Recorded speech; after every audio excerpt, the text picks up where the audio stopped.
Segunda parte. Os sistemas cerebrais locais e sua análise funcional. Mostrei acima que os processos mentais humanos são sistemas funcionais complexos que requerem o funcionamento combinado de áreas individuais do cérebro. Ao mesmo tempo, mostrei que, a fim de analisar a sua organização cerebral, é essencial determinar a contribuição dada por cada área do cérebro para esse sistema funcional complexo e estabelecer que fatores de atividade mental são da responsabilidade deste ou daquele sistema cerebral. Finalmente, discuti as principais fontes de nosso conhecimento sobre a base cerebral da atividade mental e mostrei que, dessas três fontes, a saber, a anatomia comparativa do cérebro, métodos de estimulação e métodos de lesão de áreas individuais, é esta última que é evidentemente a mais importante no que concerne a análise da organização funcional do cérebro humano. Essas considerações nos levam ao estudo clínico de lesões cerebrais locais e à análise de modificações que surgem em processos mentais humanos em casos de lesões locais de áreas individuais do cérebro, como as principais maneiras de obter as respostas às nossas indagações, e também de descobrir a contribuição dada por uma área cerebral particular para a organização da atividade mental humana. Entretanto, a despeito da importância desse método, não se deve imaginar que ele fornece uma via direta e simples para a solução de nossos problemas. Como vimos acima, uma lesão cerebral local não leva à perda direta de uma condição mental particular, como sustentavam os adeptos do localizacionismo estreito. Um foco patológico que surge como resultado de um ferimento, de hemorragia ou de um tumor perturba o funcionamento normal de uma dada área cerebral, abole as condições necessárias ao funcionamento normal do sistema funcional particular e, assim, leva à reorganização do funcionamento das partes intactas do cérebro, de forma que a função perturbada pode ser desempenhada de maneiras novas. Esses fatos básicos, bem conhecidos por todo clínico, tornam extremamente difícil tirar conclusões a partir dos sintomas observados em lesões cerebrais locais a respeito do papel da área afetada na organização normal da forma perturbada da atividade. Há outro fator que aumenta a dificuldade de utilizar lesões cerebrais locais a fim de analisar a contribuição dada por cada área cerebral para a organização de processos mentais. Na prática, nenhuma lesão cerebral local é tão precisamente demarcada que destrua somente um grupo estreitamente localizado de células nervosas. Por outro lado, um foco patológico no cérebro apenas muito raramente destrói todos os elementos nervosos dentro daquela zona. Via de regra, alguns elementos são completamente destruídos, enquanto que outros continuam a funcionar, embora eles funcionem sob condições patologicamente modificadas, sendo às vezes deprimidos ou inibidos pelo processo patológico e às vezes estimulados ou excitados por ele. Esses fatos naturalmente causam variação substancial nos sintomas resultantes de lesões cerebrais locais, de forma que o mesmo foco, do ponto de vista topográfico, pode acarretar sintomas de natureza completamente diferente. Novamente, deve-se lembrar que uma lesão cerebral local nunca é de caráter estreitamente localizado.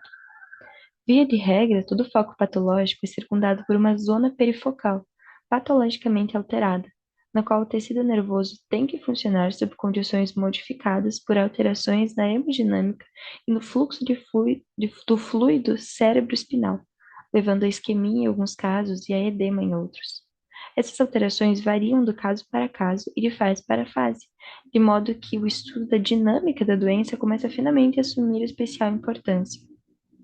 Finalmente, qualquer foco patológico, via de regra, dá origem a efeitos reflexos extensos, descritos na parte inicial desse século por Monaco, como manifestações de diástase e subsequentemente investigados por fisiologistas.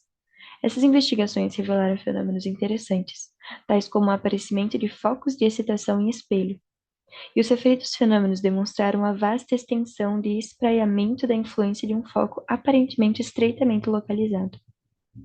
Todas essas características aumentam consideravelmente a dificuldade de extrair, a partir do estudo de lesões cerebrais locais, conclusões sobre o papel da área afetada na estrutura de um dado processo psicológico. Entretanto, apesar de todas essas limitações, A investigação do efeito de lesões cerebrais locais sobre a dinâmica de processos psicológicos permanece sendo não apenas um método possível, mas, na verdade, um método principal para se estudar a organização cerebral da atividade mental.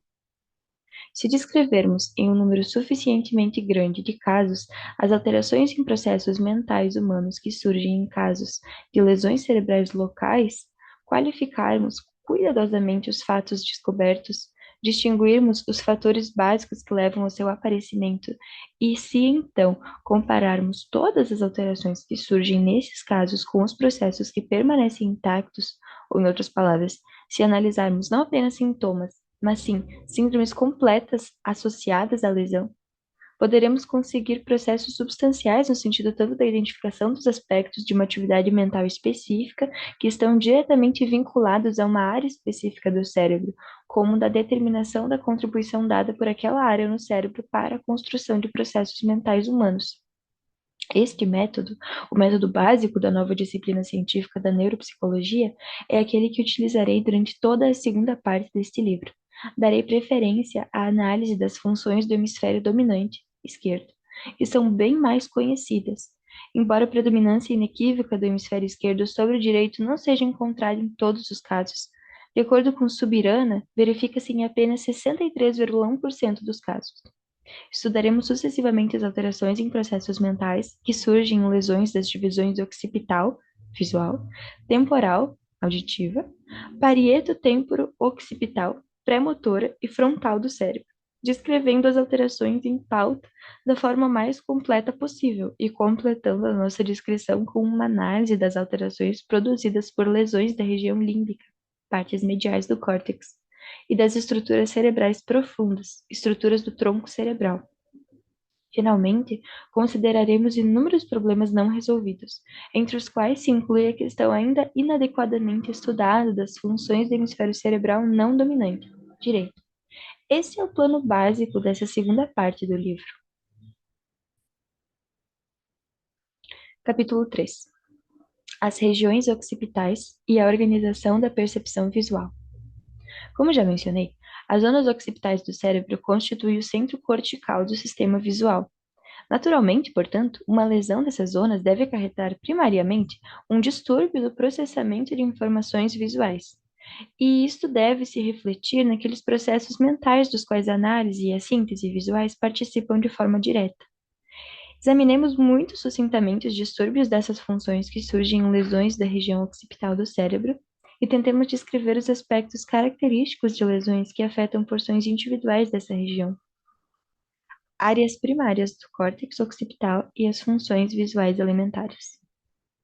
As áreas primárias do córtex occipital são aquelas onde terminam vias procedentes da retina. As fibras que compõem essas vias correm inicialmente no nervo óptico, cruzam para o lado oposto do quiasma óptico, a decussação dos dois centros visuais, e continuam seu curso no trato óptico. O trato óptico do hemisfério direito inclui fibras que carregam informações recebidas pelas metades esquerdas dos campos visuais de ambos os olhos, enquanto que o trato óptico do hemisfério esquerdo inclui fibras que vinculam informações recebidas pelas metades direitas dos campos visuais de ambos os olhos. As fibras do trato óptico fazem sinapse no corpo geniculado lateral, de onde partem vias que se dispõem em forma de leque dentro da região temporal, onde elas são apropriadamente descritas pelo termo radiação óptica e que vão determinar na área primária de projeção do córtex occipital. Figura um diagrama das vias visuais do cérebro. Demonstra a retina, o nervo óptico, quiasma, o trato óptico, o corpo geniculado lateral, radiação óptica, a área visual primária do córtex e metades correspondentes dos campos visuais.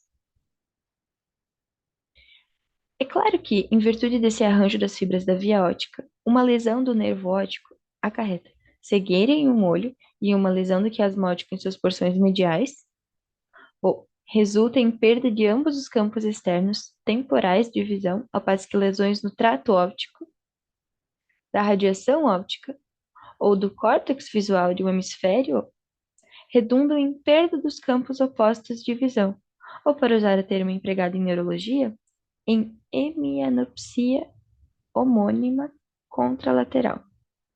Ao mesmo tempo, Deve-se lembrar que as fibras do nervo óptico, do trato óptico e da radiação óptica carregam todas elas informações de acordo com um padrão somatotópico estreito, e que lesões de algumas dessas fibras ou de parte da zona de projeção do córtex visual resultam na perda de partes estritamente definidas do campo visual, ou a hemianopsia de quadrantes.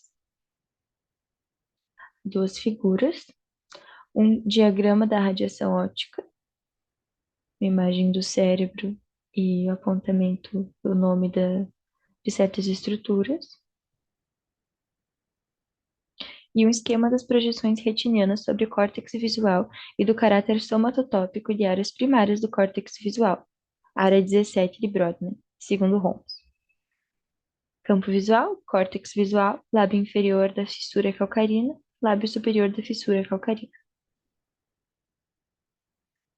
O fato de que lesões das partes inferiores da radiação óptica ou das partes inferiores da zona de projeção do córtex visual causam perda das partes superiores do campo visual, enquanto que lesões das partes superiores da radiação óptica acarretam perdas das partes inferiores do campo visual. É da maior importância para o diagnóstico tópico de lesões nas áreas correspondentes do sistema visual. A perda parcial de partes individuais dos campos visuais ou o aparecimento de manchas cegas, que são esclerotomas, é igualmente importante, já que as suas posições, como resultado do caráter somatotópico do arranjo de elementos no córtex visual, cada um dos quais corresponde a um ponto particular da retina, são frequentemente suficientes para a identificação precisa da parte da área de projeção do córtex visual na qual se realiza o foco. Distúrbios das funções de todas essas estruturas podem ser de dois tipos. Uma lesão das áreas apropriadas pode resultar nos fenômenos de hemianopsia acima mencionados, enquanto que a estimulação dessas áreas pode redundar no aparecimento de sinais de excitação, que se manifestam por meio de pontos lampejantes de luz, fotopsia, nas mesmas partes do campo visual. Uma lesão das zonas primárias de projeção do córtex visual não resulta em alterações muito sérias em processos mentais superiores.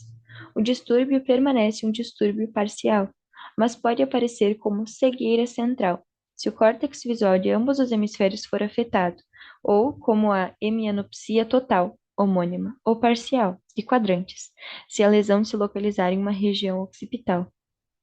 Talvez o aspecto mais característico seja o de que as manifestações de perda parcial do campo visual são bem compensadas tanto por adaptações funcionais da retina, como por movimentos dos olhos. Por meio da mudança de sua fixação, o paciente pode facilmente compensar o seu defeito visual. Observei com frequência pacientes nos quais uma lesão das partes correspondentes da via visual tinha causado uma contração acentuada do campo visual, uma visão tubular, e que, no entanto, eram capazes de executar tarefas que requeriam um alto nível de função visual, como é o caso, por exemplo, de um arquivista. A única exceção a essa regra é encontrada em casos de distúrbio da via visual no hemisfério direito, que é o não dominante.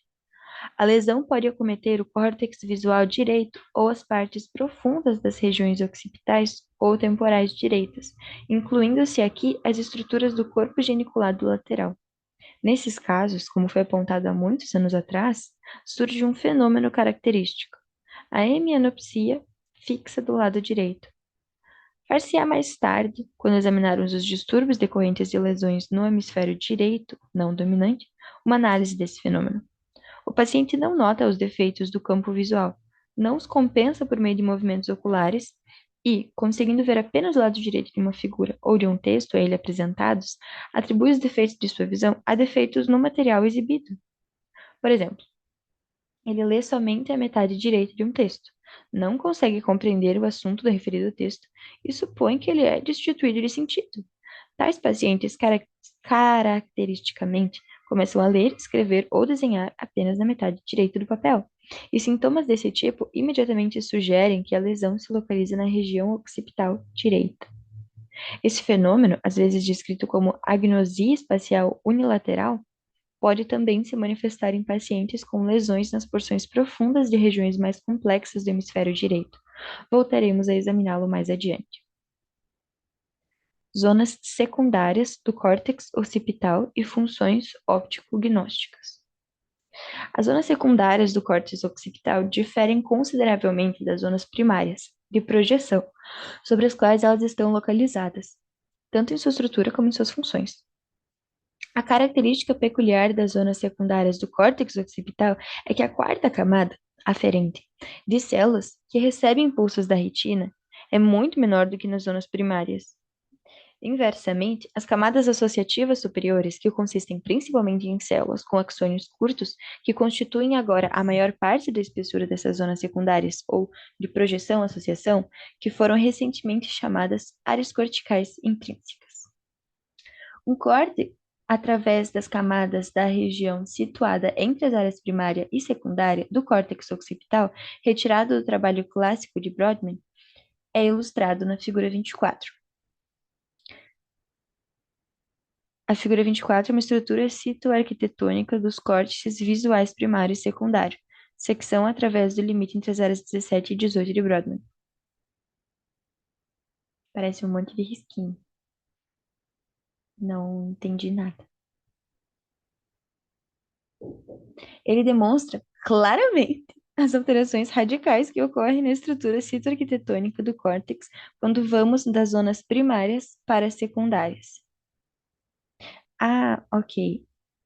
Na parte mais próxima à superfície do córtex, é como se tivesse poucos risquinhos. É uma figura com um fundo maior. E isso é uma camadinha bem fina, que já passa para uma outra parte com muitos risquinhos. É uma concentração diferente de risquinhos. Enfim. Se lembrarmos que os elementos das camadas superiores do córtex, que se acham tão poderosamente representados nas zonas secundárias da região visual, occipital, não estão diretamente conectados com fibras da retina e desempenham um papel predominantemente integrador, codificador. A importância dessas zonas na organização da percepção visual resultará evidente. As zonas secundárias do córtex occipital sofreram também modificações substanciais em comparação com as zonas primárias no curso da evolução. Enquanto que em macacos inferiores, com o seu córtex visual poderosamente desenvolvido, a área primária de projeção é muito mais extensa que a zona secundária, no homem essa relação é invertida, e a zona visual secundária é agora nitidamente maior que o córtex visual primário. As cifras concretas fornecidas na tabela 3 revelam com clareza que o papel de sistemas responsáveis não pela recepção, mas pela codificação, análise e síntese de informações visuais que chegam é consideravelmente aumentado no homem em comparação com seus antecessores na escala evolutiva. Tabela 3. Áreas relativas dos córtices visuais primário e secundário em uma série de primatas. Porcentagens da área total do córtex occipital. Então, tem duas colunas, área 17 e área 18, e 4 linhas. Na primeira linha tá escrito Galago, embaixo Cercopithecus, depois Orangotango, depois Homem. E aí tem os valores. De cima para baixo, na área 17, a porcentagem da área total do Galago para o Homem é 66, no Cercopithecus 41,1, Orangotango 39,6 e no Homem 25,4. Então decresce. E o inverso ocorre na área 18. Começa com um Galago em 25,4, vai para 32,2, vai para 30,5 e quando chega no homem é 37,7. Uma relação entre a área primária visual e a área secundária visual. Nesses macacos, é a área primária que é maior do que a área secundária. E no ser humano, a área secundária é maior do que a área primária. Era isso que aquela imagem cheia de risquinhos tentava dizer. Essa hipótese é confirmada mediante análise dos dados morfológicos e fisiológicos e também por observações clínicas. Os estudos morfológicos do Instituto do Cérebro de Moscou mostraram que a distribuição de células nervosas no córtex das zonas occipitais primárias e secundárias difere muito apreciavelmente, enquanto que as células da camada quarta aferente são nitidamente predominantes no córtex visual primário. Elas são muito menos numerosas no córtex visual secundário, onde a maioria das células se localiza nas camadas associativas superiores. Esse aspecto é evidente a partir das cifras fornecidas na tabela 4. Tabela 4. Número de células em algumas camadas das zonas corticais occipitais, visuais, primárias e secundárias, áreas 17 e 18, no homem e as suas porcentagens do número total de células nessas imagens, segundo o Instituto do Cérebro de Moscou. Então, ele faz uma tabela. Na primeira coluna é o número das áreas. Segunda coluna são as camadas. Se divide nas camadas 2 a 3, uma outra coluna para a camada 4, uma outra coluna para a camada 5. E no final, o número total de células nessas camadas corticais. Então, na primeira linha é referente à área 17 e depois é na área 18. Acho que o que importa é que, passando da camada, aumentando o valor da camada, então, passando da camada 2 para a camada 5, o valor decresce consideravelmente. Ele começa em 143,4 e ele termina em 49,3. E da área 18, o número decresce também. Ele passa de 392,1 para na camada 5, 75,9. Na camada total, o número total de células nessas camadas das zonas corticais e occipitais, primárias e secundárias. Na área 17, que seria o córtex visual primário, o número total de células é 538,2, enquanto que na área 18, que é o córtex visual secundário, o número é de 756,8. No secundário, tem o maior número de células do que no primário. Essa conclusão é confirmada também por investigações fisiológicas conduzidas ao nível neuronal. A função complexa das zonas secundárias do córtex visual occipital é revelada igualmente por investigações neurofisiológicas ulteriores. Os estudos neuronográficos de McCulloch e seus colaboradores mostram que a estimulação das zonas secundárias do córtex visual se espraia por áreas muito mais extensas que a estimulação de suas zonas primárias, por vezes até cruzando para as áreas correspondentes do hemisfério oposto. Uma figura, resultados de experimentos neuronográficos com estimulação das zonas primárias e secundárias do córtex visual. Uma imagem do córtex visual e uma tabelinha escrito hemisfério ipsilateral e hemisfério contralateral. E se diz que pelo que eu consigo interpretar, há um estímulo na área 17 e há uma resposta já na área 17 e na 18. Quando há um estímulo na área 18, há uma resposta na 17, 18, 19 desse hemisfério ipsilateral e uma resposta na área 18 do hemisfério contralateral. E quando se há um estímulo na área 19 do hemisfério ipsilateral, há uma resposta na área 19 do hemisfério ipsilateral e não nas outras. Ou seja, essas informações elas podem se cruzar nos hemisférios. Os aspectos morfológicos e fisiológicos que caracterizam a estrutura das zonas secundárias do córtex visual também determinam o papel que ele desempenha na organização de percepções visuais complexas. Isso foi claramente mostrado em experimentos conduzidos no passado por eminentes neurologistas e neurocirurgiões, durante operações envolvendo essas zonas corticais.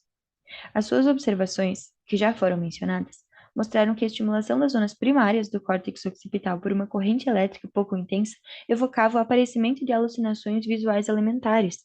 O paciente percebia lampejos de luz, línguas de chamas e manchas coloridas. Esses fenômenos, além disso, apareciam em partes estritamente definidas do campo visual, A estimulação da região occipital direita levava ao aparecimento dessas fotopsias na parte esquerda, enquanto que a estimulação do córtex occipital esquerdo acarretava em sua ocorrência na parte direita do campo visual e assim por diante. Os resultados da estimulação das zonas secundárias do córtex visual foram completamente diferentes. Nesses casos, a estimulação elétrica de um determinado ponto no córtex acarretou, em vez de sensações visuais elementares, complexas alucinações visuais identificáveis, imagens de flores, animais, pessoas familiares e assim por diante. Às vezes, tal estimulação causava o aparecimento de uma sequência complexa. O paciente via o seu amigo se aproximando e acenando-lhe com a mão, e assim por diante. Essas alucinações, deve-se notar, não eram restritas a uma determinada parte do campo visual e eram dotadas de sentido, em vez de serem de natureza tópica. Essas alucinações naturalmente refletiam a experiência visual prévia do indivíduo, e, consequentemente, a estimulação das zonas corticais visuais secundárias ativava traços daquelas imagens visuais integrais que estavam armazenadas nessa parte do córtex humano. Há uma figura. Natureza das alucinações visuais, etc., que surgem em resposta à estimulação das zonas primárias e secundárias do córtex visual. Então, ele enumera áreas do córtex cerebral e ele vai enumerando várias áreas. Se inicia a contagem vai do 1 ao 30, e se inicia no córtex occipital, e ela vai se espalhando pelo córtex cerebral. Depois ele começa no lobo occipital, caminha em direção à fronteira do lobo temporal e do parietal, desce um pouco ao lobo temporal, depois ele volta naquela bifurcação, vai em direção ao lobo parietal, sobe, e daí ele se aproxima do sulco central. Ele começa no sulco pós-central e vai ao sulco pré-central. Dele numera. Quando se estimula do 1 ao 6, ou seja, no córtex occipital primário, eu acredito, há uma alucinação visual elementar. Quando se estimula a área secundária do córtex occipital, há uma alucinação visual complexa. Quando se estimula o que eu acredito que seja a área terciária dessa segunda unidade funcional, que, portanto, integraria as áreas occipitais, parietal e temporal, acontece um deslocamento espacial complexo. Quando se estimula o centro do que eu acredito que seja essa área terciária, há uma alucinação acústico-verbal. Quando se estimula a área temporal, próximo ao finalzinho ali da área temporal para baixo, há uma alucinação lingual. Subindo em direção ao lobo parietal, próximo ao sulco pós-central, há uma alucinação da língua. Quando se estimula a parte superior do córtex parietal, há fenômenos vestibulares. Vestibular sendo, se eu não me engano, aquele controle espacial do corpo. Quando se estimula próximo ao giro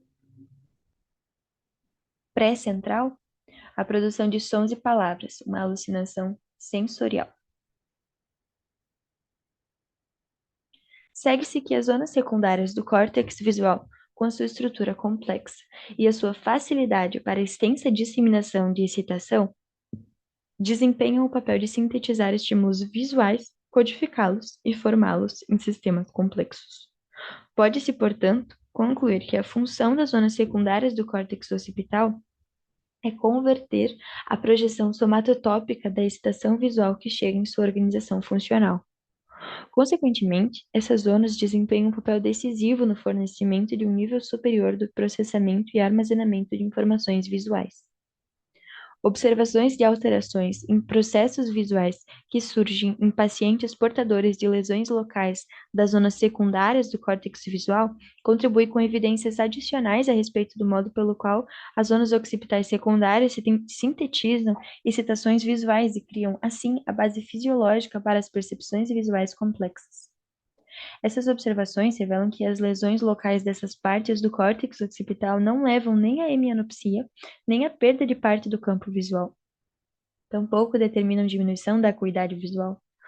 O sintoma essencial associado a uma lesão dessas zonas é um distúrbio da percepção integral de complexos visuais completos, uma incapacidade para combinar impressões individuais em padrões completos e o subsequente desenvolvimento de fenômeno de incapacidade de reconhecer objetos completos ou a sua representação pictórica.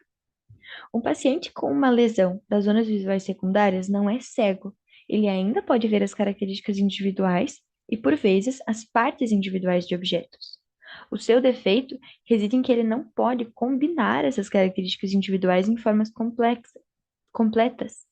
E é por isso compelido a deduzir o significado da imagem que ele percebe mediante extração de conclusões a partir de detalhes individuais e efetuação de um trabalho intenso em situações em que o indivíduo normal percebe a forma inteira imediatamente. Isso pode ser expresso dizendo-lhe que a percepção de objetos visuais complexos por tais pacientes começa a se assemelhar à situação na qual um arqueólogo tenta decodificar um texto em uma escrita não familiar. Ele compreende prontamente o significado de cada sinal, embora o significado do texto como um todo permaneça desconhecido. Essa é a razão pela qual distúrbios de percepção visual que surgem em casos de lesão do córtex visual secundário não se associam clinicamente a distúrbios do campo visual ou da acuidade visual, mas sim são descritas pelo termo agnosia visual. Aí é uma figura. Percepção por parte de pacientes com agnosia óptica de figuras riscadas. Então, a não consigo interpretar. Ah, há alguns desenhos com legendas. Eu acho que é a imagem em si e uma interpretação do que a pessoa com essa lesão enxergaria. Então, há um retângulo com três divisões. Então, há como se fosse um tijolinho deitado na parte de cima e dois em pés, juntos. E a pessoa descreveria que isso seria um batente de janela. Quando ele é riscado com riscos transversais, a pessoa diria que é uma porta. Quando é riscado com riscos circulares, a pessoa diz que não sabe. Uma roda de carroça com riscos paralelos, a pessoa diz que não sabe o que é isso. Quando é o desenho de um relógio normal, a pessoa diz que é um relógio. Mas esse mesmo desenho, riscado com riscos transversais, a pessoa diz que não sabe. Quando é riscado com riscos paralelos, ela diz que é um relógio. O desenho de um cupcake, eu acho. Não, um jarro de água. Um jarro de água com uma bordinha que lembra muito um cupcake e uma alça para segurar em cima com riscos paralelos. A pessoa diz que é um jarro de água. Quando é esse mesmo desenho riscado com riscos circulares, é um tipo especial de mesa. Quando é o mesmo relógio anterior riscado com riscos ovais, a pessoa diz que é um pinto saindo de um ovo e alguns círculos esquisitos. Quando é a mesa riscada para esses mesmos riscos ovais, como se fossem a condução da acústica, como se fossem meias luas, a pessoa diz que é algum tipo de maquinário de fazenda. Quando está escrito a palavra russa, escultura, corretamente, a pessoa lê corretamente. Quando essa palavra está com dois X por cima, a pessoa diz que é algo complicado. A letra X. Quando é a palavra russa, teto, é lida corretamente. Mas quando ela é riscada com dois X, ela diz algo riscado. Não sei bem o que é isso. Acabou a figura. Eis uma descrição de um caso típico de um paciente com uma lesão desse tipo. Esse paciente examina cuidadosamente a figura de um par de óculos a ele apresentado. Confunde-se e não sabe o que a figura representa. Começa a adivinhar. Há um círculo e outro círculo e uma haste, uma barra atravessada. Bem, deve ser uma bicicleta. Olha para a figura de um galo, com penas de diversas cores em sua cauda e, não reconhecendo imediatamente o objeto como um todo, afirma: Isto é uma fogueira. Aqui estão as chamas. Em casos de lesões maciças das zonas occipitais secundárias, os fenômenos de agnosia visual podem tornar-se de natureza mais severa. Em casos de lesões mais localizadas dessas zonas, eles são menos conspícuos e se manifestam somente durante o exame de figuras mais complexas ou em testes de percepção visual levados a cabo em condições mais difíceis. Tais pacientes podem tomar o disco de um telefone por um relógio e um divã estofado com um material marrom por um baú. Não mais reconhecem desenhos de contornos ou silhuetas e ficam completamente desnorteados quando se lhes exibe os contornos de figuras sob as quais haja uma série de traços, ou quando confrontados com figuras compostas por elementos separados e apresentadas contra um fundo opticamente complexo. A três figuras. São figuras obscurecidas para investigação e diagnosia óptica. Figura A, B e C, em grau crescente de obscurecimento da figura. Então, são pontilhados, figuras cheias de pontinhos, e no meio, no centro da figura, é o pontilhado da silhueta de um martelo. Na primeira, são poucos pontos, a figura do martelo ela é mais clara. Na figura B, há mais pontos, então a figura há mais pontos no geral da distribuição da imagem, então o martelo fica menos reconhecível, um nível mediano de dificuldade, digamos assim. E na terceira figura há muitos pontos e o contorno do pontilhado do martelo quase que se perde. Isso seria um desespero para uma pessoa com lesão, com agnosia óptica. Esses defeitos de percepção visual se tornam particularmente pronunciados quando a figura é apresentada apenas durante um tempo muito curto, ou no caso de um teste especial, por meio de um taquistoscópio, que permite que o tempo de apresentação da figura seja de 0,25 a 0,5 segundos. O paciente com agnosia visual é naturalmente incapaz não apenas de perceber formas visuais inteiras, mas também de desenhá-las. Se mandarmos que desenhe um objeto, ele será incapaz de representá-lo como um todo e apenas poderá desenhar, ou mais exatamente, apenas poderá representar suas partes individuais, fornecendo assim, essencialmente, uma lista visual de todos os detalhes, uma situação em que o indivíduo normal teria desenhado a figura completa. Uma série de ilustrações tópicas mostrando a maneira pela qual um paciente desse tipo constrói um desenho pode ser vista na figura 29. Figura 29, desenhos feitos por pacientes com agnosia óptica. No primeiro é o modelo de um elefante. Na primeira cópia do elefante, há o desenho apenas do dorso, há um risco para simbolizar o dorso do elefante, há um círculozinho para representar uma cabeça, há uma, uma continuação desse risco, chamada de tromba. O corpo em si do elefante é extremamente magrinho, ao desenho de duas pernas bem grosseiras. Em suma, ele não parece um elefante.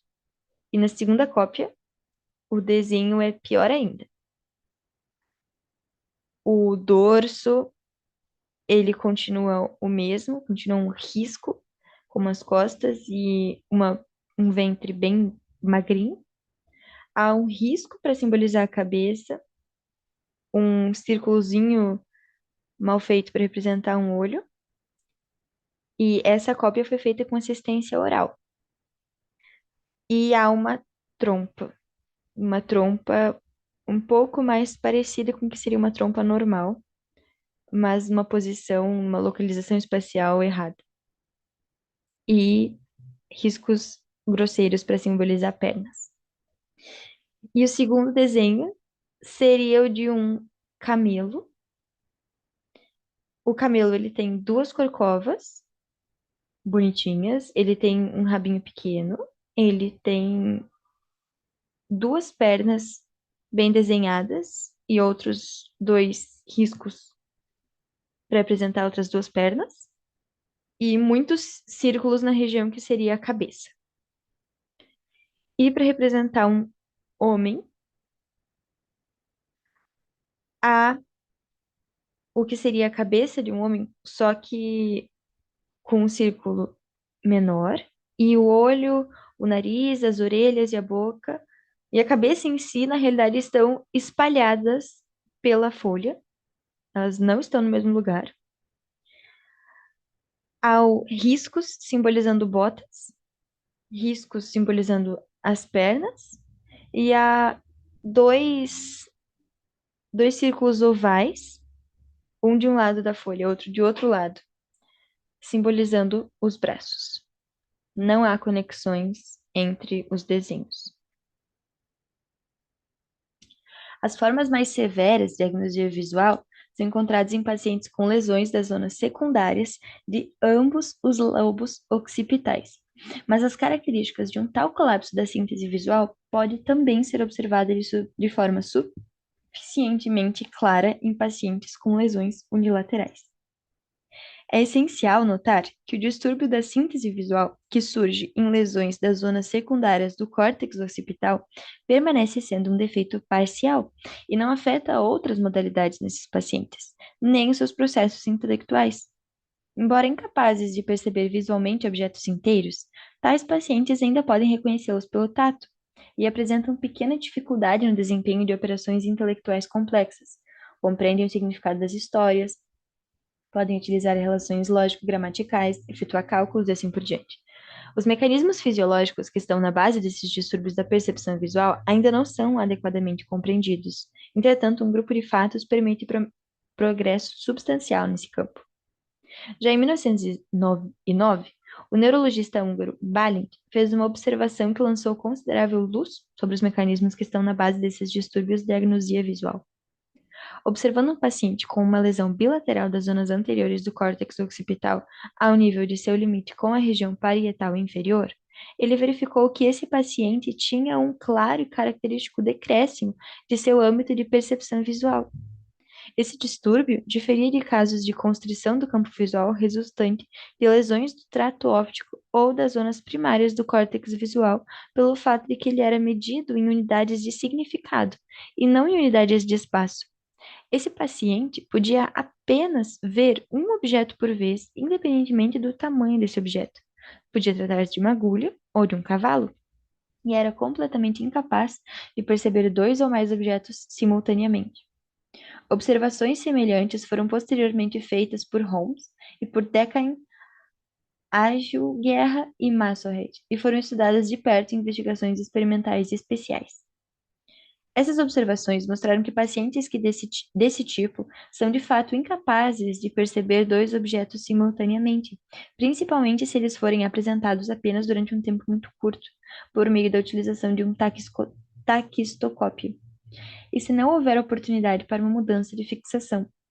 Tais pacientes não podem colocar um ponto no centro de um círculo ou de uma cruz, porque eles podem perceber somente o círculo ou a cruz, ou a ponta do lápis de cada vez.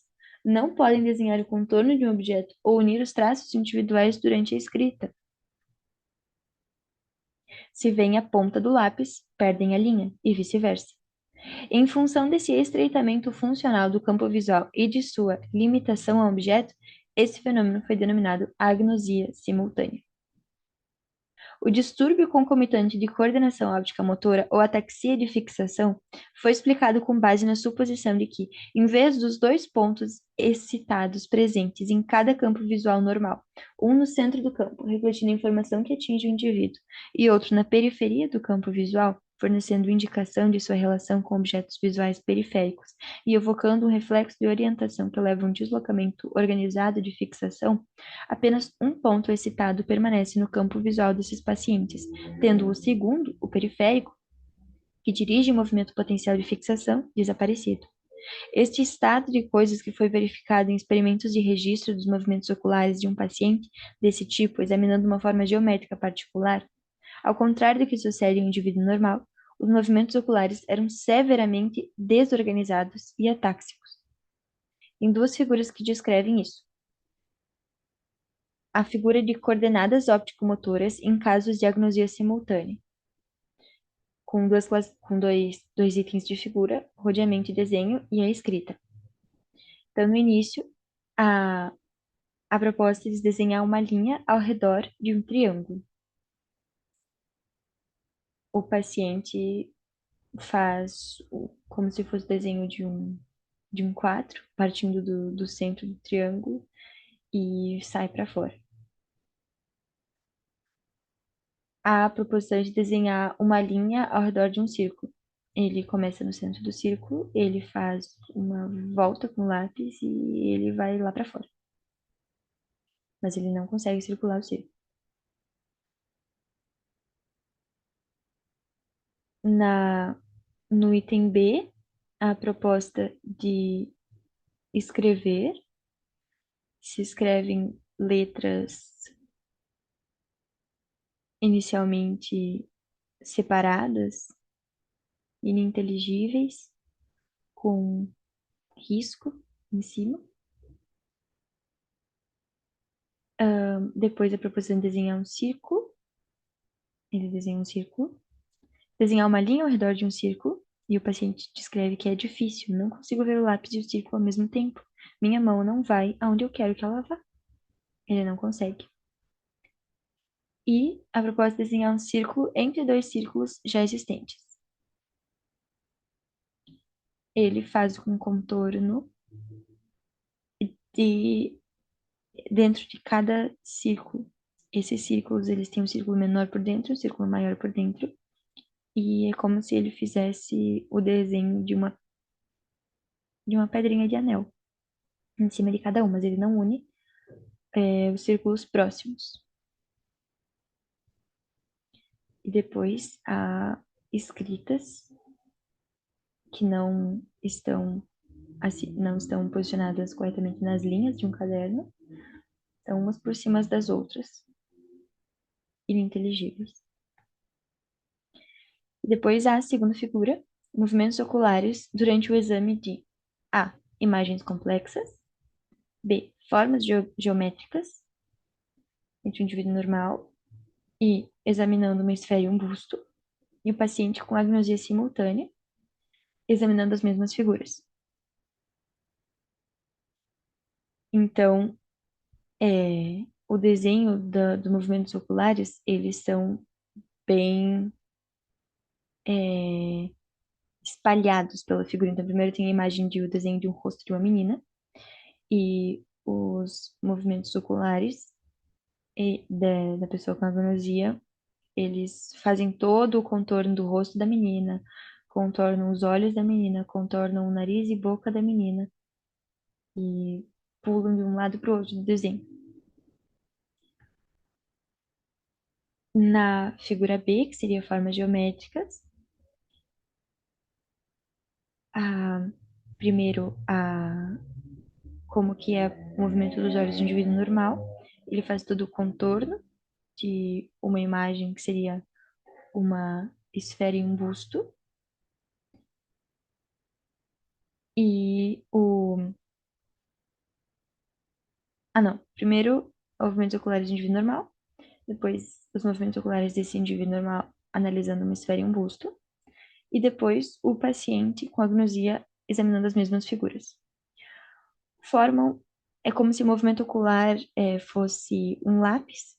Então, ele vai traçando nessa folha como que esse olho se movimenta.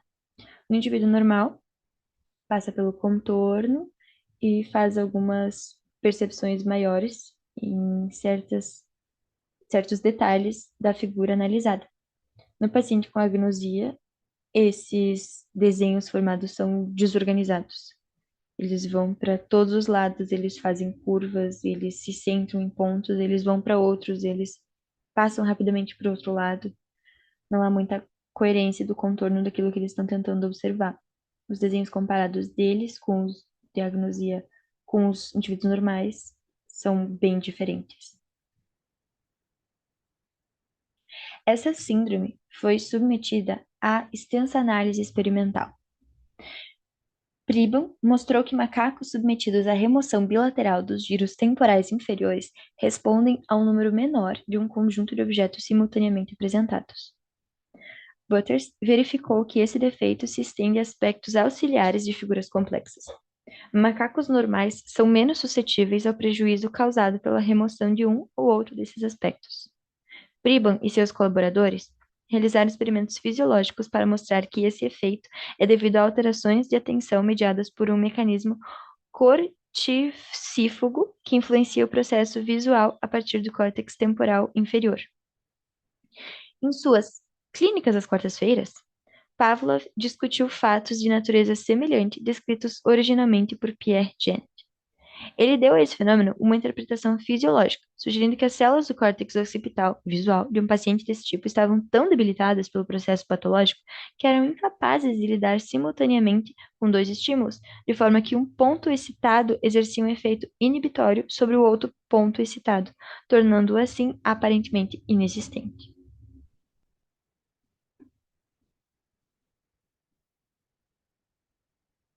Com base nessa hipótese, sugeri que se processos excitatórios pudessem ser fixados por meio de uma injeção de cafeína no córtex occipital afetado, dever-se obter uma melhora substancial no processo de percepção visual, na dependência de a lesão do córtex occipital ser de caráter parcial.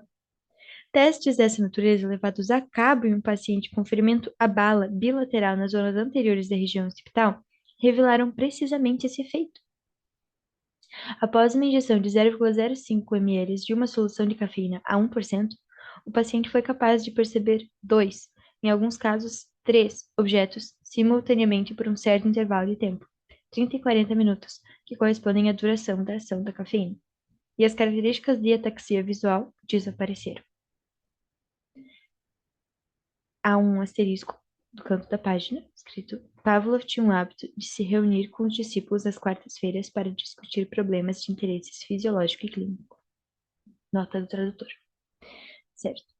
Há uma figura com a legenda: desaparecimento dos sinais de ataxia óptica em um paciente com o ferimento bilateral das zonas anteriores da região occipital após a injeção de cafeína.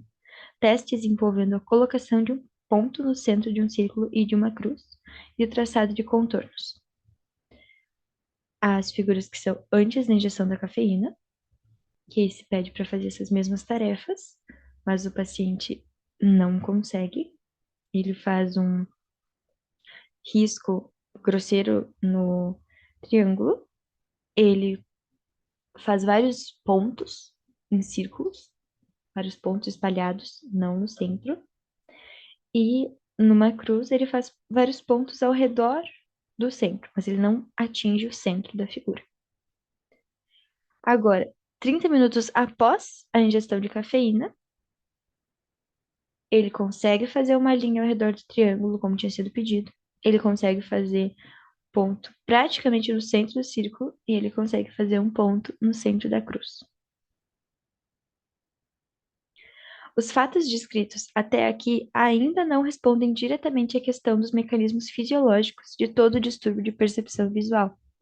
Não obstante isso, há razão para supor que alguns casos de agnoxia visual clássica, nos quais o paciente ainda pode perceber formas simples, como por exemplo uma bola, mas é incapaz de identificar figuras complexas, há também um estreitamento da percepção visual até um único critério, e é isso que torna impossível o reconhecimento de estruturas visuais complexas.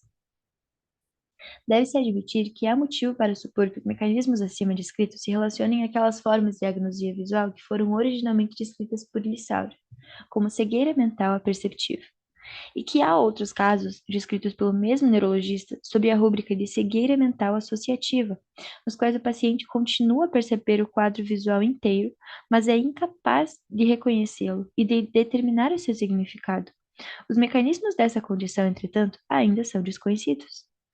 Quando discutir o distúrbio de representações visuais em lesões das regiões temporo-occipitais do cérebro, aproveitarei a oportunidade para adiantar inúmeras sugestões para a qualificação psicológica desse fato. O distúrbio de percepção complexa resultante das características neurodinâmicas de lesões patológicas das zonas corticais secundárias, que levam a um distúrbio de sínteses aferentes e ao estreitamento do âmbito de percepção, não se limita aos fenômenos de agnosia visual decorrentes de lesões das zonas occipitais secundárias. Fenômenos semelhantes podem ocorrer na percepção táctil de pacientes com lesões das zonas secundárias do córtex parietal. Esses fenômenos foram frequentemente descritos por neurologistas como assimbolia táctil, como agnosia táctil parietal, ou como um distúrbio da síntese de sensações tácteis que leva a defeitos de percepção táctil de forma ou, em outras palavras, a amorfossíntese. A amorfossíntese. Em todos esses casos, que exibem um distúrbio de capacidade de discernir formas pelo tacto, conhecido em clínica como aestereognosia, o defeito básico é, evidentemente, não uma forma especial do distúrbio de processos simbólicos, mas sim uma incapacidade para levar a cabo a somação de impressões espaciais, ou um defeito da síntese de sensações tácteis individuais, uma forma especial de estreitamento do âmbito de percepção táctil que se desenvolve como resultado de inibição mútua exacerbada de pontos excitados separados do córtex sensorial geral, associado ao estado patológico das zonas parietais secundárias. Essa hipótese ainda requer verificação experimental espacial, mas não pode haver dúvida a respeito de que o estreitamento patológico do âmbito de percepção que resulta de lesões nas zonas corticais secundárias é uma das regras gerais capazes de explicar as importantes alterações de percepção que se desenvolvem nesses casos. Os fenômenos de agnosia visual associados a lesões das zonas occipitais secundárias não seguem sempre exatamente o mesmo curso, e já houve descrições clínicas de outros distúrbios de percepção na dependência da localização da lesão. Afirmei acima que a transição das zonas corticais primárias para secundárias obedece às leis de especificidade modal decrescente e de lateralização crescente das formas de organização de atividade mental vinculadas a essas zonas. Enquanto que a primeira dessas leis implica que as funções das zonas corticais secundárias percam o caráter de projeção somatotópica das estruturas sensoriais correspondentes, a segunda lei resulta no fato de que as zonas secundárias do hemisfério esquerdo, dominante, diferem substancialmente da natureza de sua atividade nas zonas secundárias do hemisfério direito, não dominante. Como prova dessas diferenças, as zonas corticais secundárias do hemisfério esquerdo retêm a sua íntima conexão com a fala, enquanto que as zonas corticais secundárias do hemisfério direito não possuem essa conexão. Esse estado de coisas se reflete claramente no caráter da agnosia visual que surge em lesões das zonas secundárias das regiões occipitais esquerda e direita. Uma lesão das zonas secundárias da região temporal do hemisfério esquerdo dominante, muito frequentemente, acarreta um distúrbio do reconhecimento de letras e um correspondente distúrbio de leitura, alexia óptica. Ou o paciente não mais consegue reconhecer letras em geral, ou confunde letras de contorno semelhante, por exemplo, N e M, ou H e K. Não pode reconhecer letras mais complicadas, como por exemplo G ou Q, e consequentemente é incapaz de ler. Também pode se manifestar dificuldade no reconhecimento de objetos visuais complexos, mas às vezes isso é relativamente menos pronunciado. Lesões das zonas correspondentes do hemisfério direito, não dominante, acarretam um quadro diferente. Nesses casos, o distúrbio de reconhecimento de letras é muito menos pronunciado e, por vezes, totalmente ausente. Em vez disso, a percepção visual direta é muito mais severamente perturbada, e, em particular, sinais de agnosia para objetos podem estar presentes. Em lesões das zonas occipitais direitas, um aspecto particularmente conspícuo é o sintoma de agnosia para rostos, ou prosopagnosia. Pacientes com esse sintoma não podem reconhecer nem mesmo rostos muito familiares, não conseguem identificar um retrato que se lhes mostre, e frequentemente reconhecem um amigo apenas por sua voz e não por impressão visual direta. Ainda não conhecemos os mecanismos fisiológicos desse defeito, mas também ele deve ser um distúrbio de síntese das características que distinguem uma pessoa de outra, nesse caso, sem qualquer participação dos códigos lógicos de linguagens. Algumas formas de distúrbio de percepção visual que surgem em lesões do hemisfério direito são de natureza bastante peculiar e podem servir como evidência confiável para o diagnóstico tópico da lesão. Nesses casos, o paciente não exibe nenhum dos sinais de estreitamento de percepção visual ou de incapacidade para sintetizar características individuais em uma imagem visual completa, e desenha sem dificuldade objetos ou figura a ele representados. O defeito básico reside na identificação incorreta desses objetos ou na identificação errônea de seus proprietários. Um paciente desse tipo, por exemplo, podia até reconhecer um chale e as flores nele bordadas, mas ela não o identificava como o dela própria, ou perguntava inutilmente: "E quem é esse chale?". Outra paciente, por uma extensa lesão atrófica na região occipital direita, quando confrontada com um quadro de alguns soldados em um tanque, exclamou: "Bem, claro, eis aqui toda a minha família, o meu marido, os meus filhos e as minhas irmãs". Os mecanismos internos desses distúrbios de memória permanecem desconhecidos. Tudo que é claro é que o paciente não está ciente do seu defeito, o qual existe sobre um fundo de anosognosia, e não envia esforços nem para identificar uma figura que se lhe exiba, nem para corrigir os seus erros. Voltaremos a tratar desses defeitos mais adiante, quando discutirmos as desordens mentais decorrentes de lesões no hemisfério direito.